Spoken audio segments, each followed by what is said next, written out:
अभी हम और ये बैठे हुए हैं, हम इनको मार देंगे, ये हमको मार देंगे, ये क्राइम है।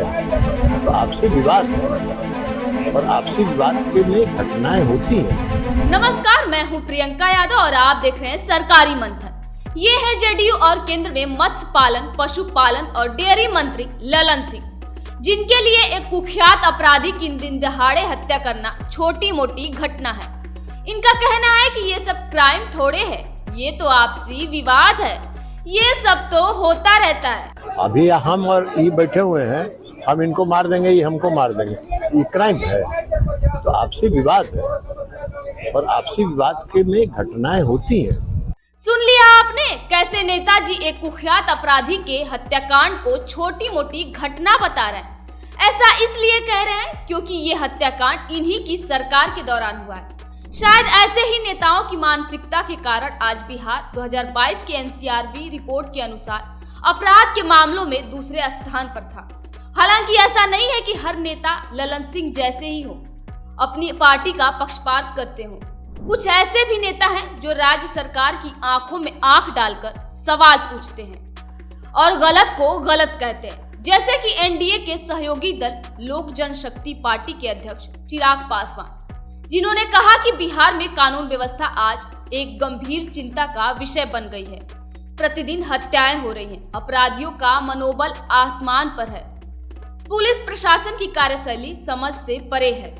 तो वही राजद नेता और पूर्व मुख्यमंत्री तेजस्वी यादव ने गुरुवार को बिहार सरकार पर सवाल उठाते हुए पूछा कि क्या राज्य में कोई भी सुरक्षित है? पटना के एक अस्पताल में भर्ती एक कैदी को अज्ञात हमलावरों ने गोली मार दी। क्या ऐसा 2005 से पहले हुआ है? तो वही पूर्णिया से निर्दलीय सांसद पप्पू यादव को पुलिस ने घटनास्थल पर जाने से रोक दिया। उन्होंने कहा कि मैं राज्यपाल से बिहार में राष्ट्रपति शासन लागू करने का अनुरोध करूंगा। के बाद डॉक्टर पर क्या मजाक कर रहे हैं? क्या बच गया? कुछ बच गया है? अस्पताल में गोली मार दे रहा है, कुछ बच गया है? बिहार के 13 करोड़ लोगों के जीवन पर हमला।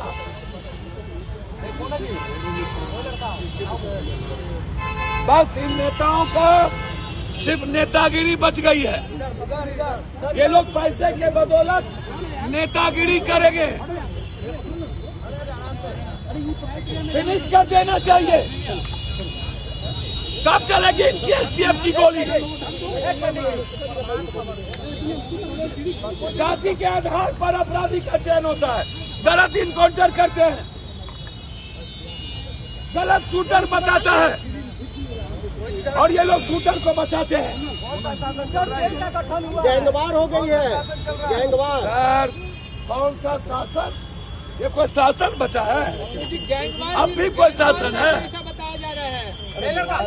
ये लखीसराय में जाके ये माफिया राज खत्म कर रहे हैं और बोल रहे हैं माफिया।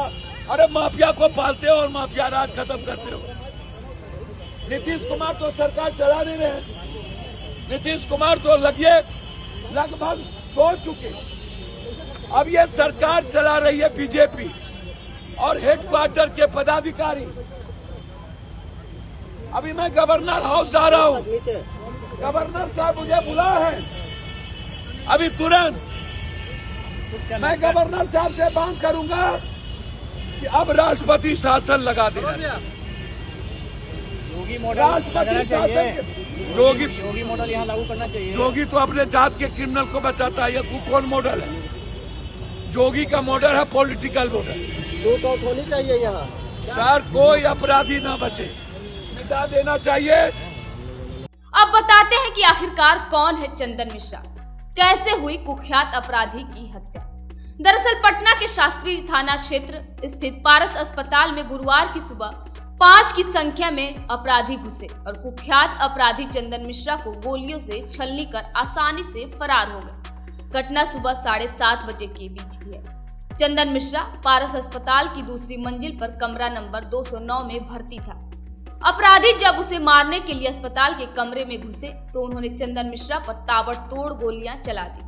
इससे न केवल चंदन मिश्रा की मौत हो गई बल्कि कमरे में मौजूद एक अन्य व्यक्ति भी घायल हो गए। बक्सर जिला के एक दुर्दांत अपराधी चंदन मिश्रा, इनके ऊपर हत्या के दर्जनों केस दर्ज थे और इसमें एक में ये सजा याफ्ता भी है। इनका इतने दुर्दांत अपराधी थे कि इनको यहाँ बक्सर से भागलपुर जेल ट्रांसफर किया गया था और ये इलाजरत होने के कारण इनको पैरोल पे दिया गया था। इसी में इलाज के क्रम में ये यहाँ भर्ती थे। भर्ती रहने में इनके जो संभवतः जो विरोधी गुट वाले थे उनके द्वारा यहाँ आके इनको गोली मारी गई है। कई गोलियां लगी हैं, इनको इलाजरत हैं अभी। और इसमें हम लोग बक्सर पुलिस की मदद से आइडेंटिफाई करवा रहे हैं कि इनका विरोधी गैंग में कौन कौन थे। जो शूटर थे उनका चेहरा हम लोग फोटो मिल गया है और हम लोग आइडेंटिफाई करवा रहे हैं। ये देखने से प्रतीत हो रहा है कि इनकी जो चंदन शेरू गैंग हुआ करता था बक्सर में, उसी गैंग से संबंधित है। बक्सर पुलिस की मदद से हम लोग इनका जो विरोधी ग्रुप है उनके बारे में डिटेल्स निकलवा रहे हैं। जो फोटो आए हैं हम लोग के पास, उसकी पहचान करा के हम लोग जल्दी इसमें कार्रवाई करेंगे। ये गोलियों के जो लगने की संख्या ये पोस्टमार्टम से क्लियर होगा, लेकिन ये क्लियर है कि कई राउंड गोलियां चली हैं।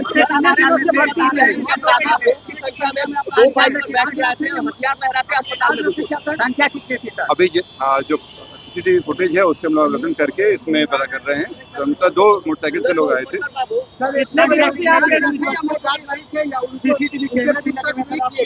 इसमें जो गार्ड यहाँ पे थे उनसे पूछताछ चल रही है कि कैसे वो आए, बिना जांच के, बिना रोक टोक के वो चले गए। जो हॉस्पिटल की सुरक्षा व्यवस्था पे है, इस पे भी हम लोग पता करवा रहे हैं कि उनकी मिलीभगत है कि नहीं इसमें, और किस तरह की सुरक्षा व्यवस्थाएं रखी जा रही है। अभी इलाजरत हैं। हॉस्पिटल से कुछ देर में डिक्लेरेशन आ जाएगा कि क्या स्थिति है।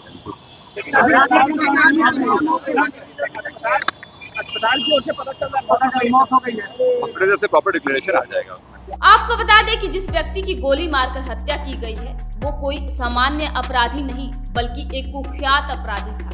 नाम है उसका चंदन मिश्रा। बक्सर का रहने वाला है। चंदन मिश्रा पर 1-2 नहीं बल्कि दर्जनों से अधिक हत्या और अपहरण के मामले दर्ज है।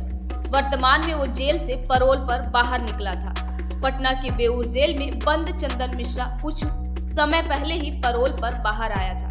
उसी दौरान चंदन मिश्रा की हत्या कर दी गई। तो कुल मिला जुला कर बात यह है कि जिस शख्स की हत्या हुई है वो कोई नेक आदमी नहीं था, लेकिन उसके लिए उसके किए की सजा कानून दे रहा था। लेकिन बिहार में आज जिस तरह से दिन दहाड़े अस्पताल में एक के बाद एक गोलियों से छलनी किया गया है, उसे देखकर तो यही लग रहा है कि आज भी बिहार में जंगल राज कायम है।